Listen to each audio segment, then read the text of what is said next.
જ્યારે પગપાળા સંઘની અંદર આપણે ચાલતા જતા હોઈએ છીએ અને એક ઉતારેથી બીજા ઉતારે જઈએ છીએ અને જ્યારે આ ઉતારો છોડીએ છીએ ને ત્યારે બીજા ઉતારા આવવાની આપણે રાહ જોતા હોઈએ છીએ અને જેમ જેમ ઉતારો નજીક આવતો જાય છે ને એમ આપણી આતુરતા વધતી જાય છે.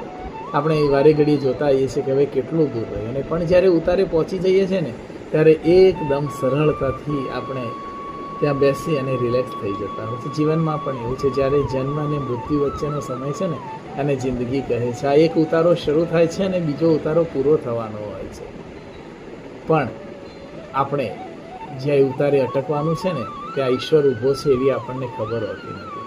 આપણે તો ધન સંપત્તિ સંપદા, કોઈનું ખોટું બોલવું અને કોઈનું લઈ લેવું, ખાઈ લેવું અને કોણ મારું સારું કરી શકે એ જ વિચારીએ છીએ.